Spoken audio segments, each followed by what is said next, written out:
Hello everyone, good evening. स्वागत है आप सभी का ऑनलाइन स्टडी में। आज की इस वीडियो में हम बात करेंगे केमिस्ट्री के टॉप 25 मोस्ट इंपॉर्टेंट क्वेश्चंस के बारे में, जो कि इसका सेट 2 है। इससे पहले हम लोगों ने ऑलरेडी सेट 1 देखा था, जिसमें काफ़ी अच्छे क्वेश्चन मैं आपको कराया था। तो चलिए शुरू करते हैं और इस वीडियो को लास्ट तक ज़रूर देखिएगा, क्योंकि आने वाले सभी एग्जाम्स के लिए काफ़ी ओरिएंटेड क्वेश्चन हैं। तो चलिए शुरू करते हैं। हाइड्रोकार्बन का प्राकृतिक स्रोत क्या है? हाइड्रोकार्बन का प्राकृतिक स्रोत क्या होता है? इस क्वेश्चन का राइट आंसर होगा option number B. According to options बात करें तो यहाँ पे बी बिल्कुल करेक्ट आंसर होगा, जो कि कोयला। मैं आपको बता दूं कि हाइड्रोकार्बन क्या होता है कि हाइड्रोकार्बन जो गैस होते हैं वो कोयला क्षेत्र या फिर पेट्रोलियम क्षेत्र से जुड़ा होता है। और हाइड्रोकार्बन का मतलब होता है कि हाइड्रोजन और कार्बन के परमाणुओं से मिलकर के बने होते हैं हाइड्रोकार्बन। ठीक है, इसका जो मुख्य स्रोत होता है वो भूतैल होता है, यानी कि भूमि के नीचे से जो भी इसको निकाला जाता है वो होता है। तो अकॉर्डिंग टू ऑप्शन हम यहाँ पर अगर बात करें तो कोयला हमारा बिल्कुल करेक्ट आंसर हो जाता है। ठीक है, चलिए सेकंड क्वेश्चन यहाँ पे क्या बनता है कि रेडियम निम्नलिखित में से किससे प्राप्त होता है? तो बताइए कि रेडियम जो है निम्नलिखित में से किससे प्राप्त होता है? तो इस क्वेश्चन का करेक्ट आंसर हो जाता है ऑप्शन नंबर डी, यानी कि पिच ब्लेंड। ठीक है, ऑप्शन डी यहाँ पे राइट आंसर है। अब इससे जुड़ी कुछ इंपॉर्टेंट पॉइंट्स देखते हैं, जैसे कि रेडियम एक रेडियो एक्टिविटी जो तत्व होता है, इसके विघटन के बाद क्या होता है, कौन सी गैस प्राप्त होती है? तो रेडॉन गैस प्राप्त होता है, याद रखेंगे। ठीक है, अगर हम बात करें कि रेडियम की खोज कब की गई थी, तो ये आप याद रखिएगा, रेडियम की खोज 1898 ईस्वी में की गई थी। ठीक है, 1898 में। इसके खोजकर्ता कौन थे? मैरी क्यूरी और पियरे क्यूरी, ये दोनों आप याद रख सकते हैं। रेडियम का जो एटॉमिक नंबर कितना होता है? 88, ये भी आप याद रखिएगा। ठीक है, चलिए आगे बढ़ते हैं। और थर्ड क्वेश्चन देखिए क्या है, निम्न के साथ मिलाने से एजोला एक अच्छा उर्वरक होता है। तो बताइए कि किसके साथ मिलाने से जो एजोला होता है एक अच्छा उर्वरक बनता है, बायो फर्टिलाइजर बनता है? तो right answer will be option A, नील हरित शैवाल। ऑप्शन हमारा ए यहाँ पे करेक्ट आंसर हो जाता है। क्वेश्चन नंबर 4 में कह रहा है कि हीरे की खनिजीय बनावट क्या होती है? हीरे की खनिजीय बनावट क्या होती है? तो राइट आंसर हो जाता है ऑप्शन ए, कार्बन। आपको पता है कि हीरा जो एक प्रकार का कार्बन का ही अपरूप माना जाता है। ऑप्शन ए का राइट आंसर हो जाता है। ठीक है, नेक्स्ट क्वेश्चन देखिए कि अर्धभाप अंगार गैस किसका मिश्रण है? अर्धभाप अंगार गैस किसका मिश्रण है? तो करेक्ट आंसर है ऑप्शन नंबर बी, यानी कि प्रोड्यूसर गैस और भाप अंगार गैस का। तो अब यहाँ पे बात करते हैं, दो क्वेश्चन पूछाता है कि प्रोड्यूसर गैस क्या है? तो प्रोड्यूसर गैस कार्बन मोनोऑक्साइड और नाइट्रोजन गैस के मिश्रण को कहते हैं प्रोड्यूसर गैस। साथ ही साथ अगर हम बात करें भाप अंगार गैस क्या होता है, तो carbon monoxide plus hydrogen gas के मिश्रण को कहते हैं, और इन दोनों के संयुक्त रूप को अर्धभाप अंगार गैस के नाम से जाना जाता है। ठीक है, याद रखेंगे। क्वेश्चन नंबर 6 देखिए क्या है, भारी जल यौगिक है। बताइए कि भारी जल है वो क्या है, यानी कि किसका यौगिक है? तो इस क्वेश्चन का राइट आंसर देखिए क्या हो जाता है, भारी जल यौगिक जो होता है वो होता है किसका? D2O होता है, भारी जल D2O कहते हैं। और ये D2O क्या है? तो अकॉर्डिंग टू ऑप्शन हम क्या कह सकते हैं? ऑप्शन नंबर बी, यानी कि हाइड्रोजन के भारी समस्थानिक और ऑक्सीजन का यौगिक होता है। देखिए D2O क्या है, यानी कि ड्यूटेरियम ऑक्साइड। तो ड्यूटेरियम क्या था? हाइड्रोजन का एक समस्थानिक है, भारी समस्थानिक, जिससे कि हाइड्रोजन के 3 समस्थानिक होते हैं। पहला क्या होता है? पहला होता है प्रोटियम, दूसरा होता है ड्यूटेरियम और तीसरा होता है ट्राइटियम। तो यहाँ पे जो सेकंड आता है ड्यूटेरियम आता है, और ये हाइड्रोजन का एक भारी समस्थानिक हो गया, और यहाँ पे ऑक्सीजन, यानी कि ड्यूटेरियम ऑक्साइड को कहते हैं भारी जल। ठीक है, इसकी खोज 1932 ईस्वी में की गई थी यूरे नामक वैज्ञानिक के द्वारा, याद रखेंगे। तो इन सारे चीज़ों को आप अच्छे से याद रखेंगे। अगला पॉइंट कह रहे हैं कि ग्रीन हाउस गैस हो या फिर नाइट्रस ऑक्साइड कह सकते हैं तथा मीथेन पैदा करने के लिए सबसे अधिक संभावना निम्नलिखित में से किस जीव से की जाती है? क्या होगा इस क्वेश्चन का करेक्ट आंसर? तो बात करें अगर इस क्वेश्चन के राइट आंसर का, तो option C will be correct answer. ध्यान रखेंगे ऑप्शन सी, यानी कि केचुए से की जाती है। ठीक है, किसान के मित्र के रूप में भी जाना जाता है। अगला पॉइंट करें कि शुष्क बर्फ क्या है?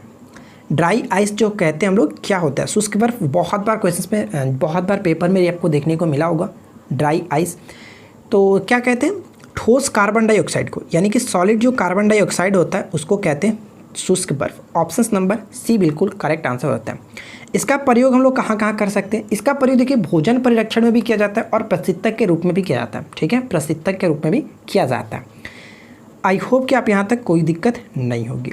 अगला पॉइंट क्या कह रहा है कि किण्वन की क्रिया से कौन सी गैस निकलती है, तो बताइए किण्वन की क्रिया से कौन सी गैस निकलती है।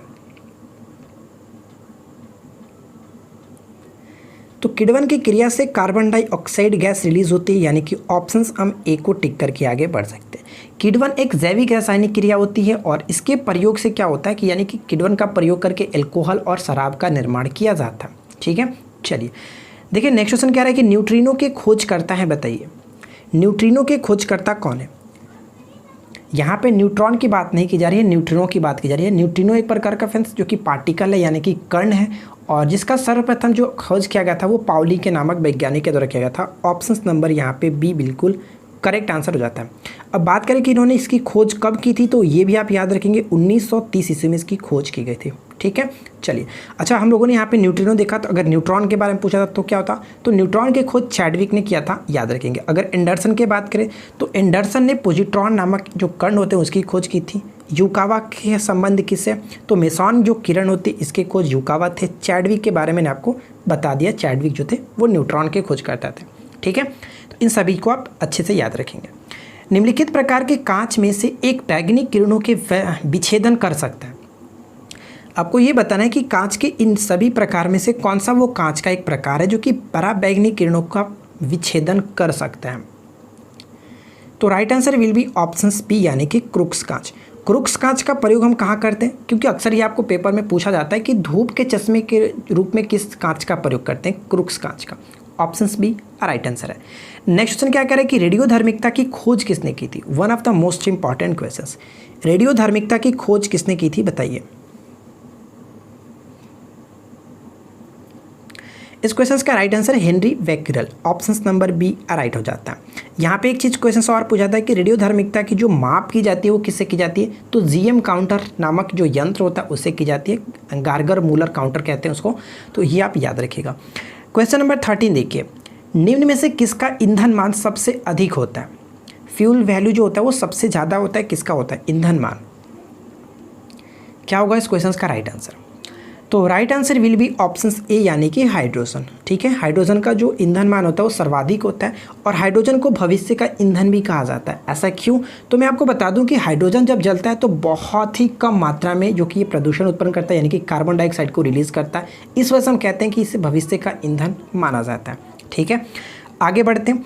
नेक्स्ट क्वेश्चन कह रहा है कि हाइड्रोजन बम किस सिद्धांत पर आधारित होता है। हाइड्रोजन बम किस सिद्धांत पर आधारित होता है, तो इस क्वेश्चन का राइट आंसर है ऑप्शन नंबर डी यानी कि अनियंत्रित संलयन अभिक्रिया। आपको अक्सर पूछा जाता है कि हाइड्रोजन बम जो होता है किस सिद्धांत पर आधारित होता है, तो संलयन अभिक्रिया और विखंडन अभिक्रिया देता है, लेकिन ये भी ध्यान रखें कि अनियंत्रित होना चाहिए। ठीक है, option number D right answer हो जाता है। नाभिकीय विखंडन के दौरान श्रृंखला अभिक्रिया को नियंत्रित करने के लिए न्यूट्रॉनों का अवशोषण करने हेतु किसका प्रयोग किया जा सकता है, तो करेक्ट आंसर क्या होगा इस क्वेश्चन का राइट आंसर हो जाता है ऑप्शन नंबर ए यानी कि बोरॉन का प्रयोग करते हैं। Option A will be correct answer. ठीक है, आगे बढ़ते हैं। नेक्स्ट क्वेश्चन कह रहा है कि जर्मन सिल्वर किसका मिश्र धातु है। One of the most important questions, और ये पेपर में आपको कई बार रिपीट हो चुका है, आपने भी देखा होगा। तो देखिए जर्मन सिल्वर किसका मिश्रण होता है, सबसे इंपॉर्टेंट पॉइंट, तो जर्मन सिल्वर में सिल्वर होता ही नहीं है। ठीक है, तो इसका right answer option number C होगा, जिंक, तांबा और निकेल। इसको मैंने आपको कई बार याद भी कराया, कैसे याद कराया कि मान के चलिए कि मुकेश अंबानी जी की जो पत्नी है उनका क्या नाम है, नीता अंबानी।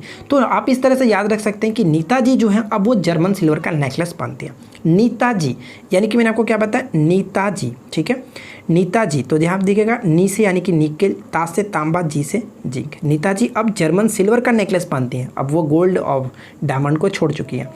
नेक्स्ट क्वेश्चन देखिए क्या है कि एक रेडियोधर्मी पदार्थ किसका उत्सर्जन करता है। एक रेडियोधर्मी पदार्थ किसका उत्सर्जन करते हैं, अल्फा कण का, बीटा कण का, गामा कण का, क्या होगा राइट आंसर। तो मैंने आपको बताया था कि जो रेडियोधर्मी पदार्थ होते हैं वो तीनों कणों का उत्सर्जन करते हैं, यानी कि ऑप्शन नंबर हम डी को टिक करेंगे, 1 2 3 is the right answer. Next question कह रहा है कि जब कैथोड किरणें उच्च आणविक भार के लक्ष्य से टकराती हैं तो वो किसे उत्सर्जित करते हैं। जब कैथोड किरणें उच्च आणविक भार के लक्ष्य से टकराती हैं तो वो किसे उत्सर्जित करते हैं, तो राइट आंसर हो जाता है ऑप्शन नंबर सी यानी कि एक्स किरणों का उत्सर्जन करते हैं। एक्स किरणों के खोजकर्ता कौन थे, रॉन्टजन थे। ठीक है, याद रखिएगा। नेक्स्ट है, प्राकृतिक रबड़ को मजबूत और अधिक उछाल वाला यानी कि लचीला बनाने के लिए उसमें क्या मिलाया जाता है? क्या होगा राइट आंसर के? प्राकृतिक रबर को मजबूत और उछाल बनाने के लिए उसमें मिलाया जाता है सल्फर, यानी कि ऑप्शन सी को हम टिक कर सकते हैं। ठीक है, sulphur is the right answer. देखिए यहाँ से 2 क्वेश्चन पूछा था। अगर हम बात करें सिर्फ रबड़ के बारे में तो रबड़ से 2 क्वेश्चन बन सकता है। रबड़ की 2 प्रकृति होती है, एक तो प्राकृतिक रबड़ और एक हम लोग बनाते हैं जिसको सिंथेटिक कह सकते हैं, कृत्रिम रबड़ कह सकते हैं। प्राकृतिक रबड़ का अगर मुख्य घटक बात करें यानी कि उसका बहुलक क्या होता है? आइसोप्रीन। ध्यान रखिएगा, आइसोप्रीन किसका बहुलक है? तो ये प्राकृतिक रबड़ का बहुलक है। लेकिन अगर हम बात करें सिंथेटिक रबड़ यानी कि कृत्रिम रबड़ तो उसमें नियोप्रीन आता है। ये दोनों चीज़ बहुत इंपॉर्टेंट है। ठीक है, चलिए आगे बढ़ते हैं। नेक्स्ट क्वेश्चन कह रहे हैं कि हीरे के बारे में निम्नलिखित कथनों पर विचार कीजिए। हीरे के संबंध में यहाँ पे आपको बात करना है कि क्या होगा राइट आंसर। उपरोक्त में से कौन सा कथन जो होगा वो सही है? तो चलिए एक एक करके देखते हैं। पहला पॉइंट कह रहा है कि यह कार्बन का एक अपरूप है। हम लोगों ने ऊपर में ही देखा था कि हीरे का जो हीरा होता है ये कार्बन का ही एक अपरूप होता है। सेकंड कह रहा है कि यह ताप और विद्युत का कुचालक होता है, ये भी करेक्ट है। थर्ड कह रहा है कि यह सबसे कठोर धातु है। देखिए यहाँ पे अगर राइट आंसर आपने ऑप्शन नंबर ए को टिक किया तो आपने बिल्कुल गलत किया। देखिए यहाँ पे जो करेक्ट आंसर होगा 1 और 2 करेक्ट होगा, यानी कि ऑप्शन नंबर हम बी को टिक करेंगे। अब आप सोच रहे होंगे गलत क्यों है, तो मैं आपको बता दूं कि सबसे कठोर पदार्थ होता है हीरा, न कि एक धातु होता है। ठीक है, ये धातु नहीं होता। धातु के रूप में अगर हम बात करें तो धातु या फिर तत्व कहता है तो वहाँ पे प्लैटिनम होना चाहिए। ये बहुत अच्छा क्वेश्चन है और कंफ्यूज भी करता है एग्जाम्स में, तो ये आप अच्छे से समझ लीजिएगा कि हीरा एक प्रकार का सबसे कठोर पदार्थ होता है, न कि धातु या फिर तत्व। ठीक है, तो यहाँ पे correct answer option number B को टिक करेंगे 1 और 2। चलिए अगला पॉइंट करें कि निम्नलिखित में से कौन सा तत्व चंद्रमा की सतह पर प्रचुर मात्रा में है और पृथ्वी के ऊर्जा संकट को समाप्त कर देने के लिए संभाव्यता रखता है? मोस्ट इंपॉर्टेंट क्वेश्चंस बताइए। इस क्वेश्चन का right answer option number C, helium 3। ठीक है, हीलियम 3 बिल्कुल करेक्ट आंसर होगा। अच्छे से आपको इसको याद रखना है। चलिए अच्छा, एक यहाँ से हम अगर और भी कुछ इंपॉर्टेंट पॉइंट्स बात करना चाहें, देखिए ध्यान रखिएगा। हीलियम 3 के बारे में हम बात करें तो हीलियम क्या होता है? हीलियम 3 जो है वो हीलियम का एक हल्का जो कि गैर रेडियो एक्टिव तत्व होता है। ठीक है, गैर रेडियो एक्टिविटी समस्थानिक होता है, यानी कि एक प्रकार का रेडियो एक्टिविटी तत्व नहीं होता है। ठीक है, इसकी खोज कब की गई थी? यानी कि हीलियम 3 की खोज कब की गई थी? 1939 में। आप ये भी याद रख सकते हैं 1939। ठीक है, मैं आपको अच्छे से लिख देता हूँ 1939, आप इसको याद रखिएगा। चलिए आगे बढ़ते हैं। नेक्स्ट क्वेश्चन क्या कह रहा है? किसी तत्व के 2 समस्थानिक किन गुणों से भिन्न होते हैं? तो बताइए, अच्छे से पढ़ करके बताइएगा कि किस तत्व के 2 समस्थानिक किन गुणों में भिन्न होते हैं। देखिए यहाँ पर अगर हम बात करना चाहें तो correct answer option number A होगा, यानी कि यहाँ पे पूछा है कि 2 समस्थानिक किन गुणों में भिन्न होते हैं, तो न्यूट्रॉन की संख्या में भिन्न होते हैं और द्रव्यमान संख्या में भिन्न होते हैं। लेकिन आपको पता है कि समस्थानिक क्या होते हैं? तो समस्थानिक हम उन्हें कहते हैं कि जिनका परमाणु संख्या समान हो लेकिन द्रव्यमान भिन्न होता है। ठीक है, तो यहाँ पे करेक्ट आंसर हम ऑप्शन नंबर ए को टिक करके आगे बढ़ सकते हैं। पूछा रहा है कि 2 समस्थानिक किन गुणों से भिन्न होते हैं, तो न्यूट्रॉन की संख्या और द्रव्यमान संख्या से भिन्न होते हैं। अगला पॉइंट क्या कह रहा है कि दिया सलाई यानी कि सेफ्टी माचिस के निर्माण में प्रयुक्त फास्फोरस क्या होता है? तो देखिए इस क्वेश्चन के राइट आंसर की बात करें तो ऑप्शन ए राइट होगा, यानी कि लाल फास्फोरस का यूज किया जाता है।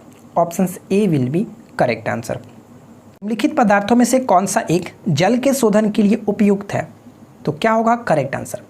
जल के शोधन के लिए उपयुक्त कौन सा माना जाता है? तो यहाँ पे करेक्ट आंसर हो जाएगा ऑप्शन नंबर बी, यानी कि जियोलाइट। ठीक है, zeolite option B will be correct answer. Zeolite देखिए कठोर जल का मृदु जल में भी प्रयोग करने के लिए किया जाता है, कि कठोर जल को मृदु जल बनाने के लिए, बदलने के लिए इसका प्रयोग करते हैं जियोलाइट का। ठीक है, चलिए अगर आपने इस वीडियो को अभी तक लाइक नहीं किया तो मैं आपसे रिक्वेस्ट करूंगा कि प्लीज़ इस वीडियो को लाइक कीजिए, अपने दोस्तों के साथ अधिक से अधिक शेयर कीजिए। चाहे आप किसी भी गवर्नमेंट एग्जाम्स की प्रिपरेशन कर रहे हैं तो आपके लिए बहुत ज़्यादा यूजफुल होगा। नेक्स्ट क्वेश्चन कह रहा है कि निम्नलिखित में से कौन सा जल रिएक्टर में प्रयोग होता है? जल रिएक्टर में किसका प्रयोग करते हैं? क्या होगा राइट आंसर बताइए। जल रिएक्टर में किसका प्रयोग करते हैं? तो इस क्वेश्चन का राइट आंसर हो जाता है ऑप्शन नंबर बी, यानी कि 20 आणविक भार का जल, जिसको हम लोग कहते हैं D2O, यानी कि भारी जल का प्रयोग किया जाता है। रिएक्टर में भारी जल का प्रयोग करते हैं। ठीक है, अब यहाँ पे 20 आणविक भार क्यों होता है? देखिए नॉर्मल जो जल होता है H2O, इसका आणविक भार कितना होता है? 18 होता है। ये डायरेक्ट क्वेश्चन भी पूछाता है। और जो D2O होता है, इसका 20 होता है। अब ये 20 कैसे आता है इसको मैं आपको थोड़ा सा एक्सप्लेन करता हूँ। देखिए D2O यानी कि देखिए ये हाइड्रोजन का समस्थानिक होता है, यानी कि हाइड्रोजन का 1, 2 और 30, ये दूसरा समस्थानिक होता है, यानी कि इसके एटॉमिक नंबर की बात करें तो 2, और इसमें हम लोगों ने 2 से मल्टीप्लाई किया क्योंकि 2 है। और यहाँ पे अगर प्लस का साइन देखें तो ये आपका ऑक्सीजन की अगर हम मास की बात करें तो ऑक्सीजन कितने नंबर पे आता है, 8 नंबर पे, और इसका मास हो जाएगा आपका 16, यानी कि 4 और 16 को ऐड करोगे तो कितना होगा 20, तो ये होता है 20। उस तरह से 18 आपका आता है जो कि 1 गुने 2 और प्लस 16 करते हैं तो आपका 18 आ जाता है। तो आई होप कि आप ये बात समझ चुके होंगे यहाँ पे किस तरह से किया जाता है। तो अगर फ्रेंड्स आपको ये वीडियो पसंद आई हो तो वीडियो को लाइक कीजिए, अपने दोस्तों के साथ शेयर कीजिए, और इसका नेक्स्ट पार्ट हम बहुत जल्द लाने की कोशिश करेंगे। तो हमारे साथ बने रहिए, चैनल को सब्सक्राइब करके नोटिफिकेशन बेल को ऑन रखिए। इसी तरह की रोजाना अपडेट्स के लिए बाकी और वीडियो को देख सकते हैं। मिलते हैं नेक्स्ट वीडियो में किसी नए टॉपिक के साथ। Thanks for watching, keep learning, have a good day.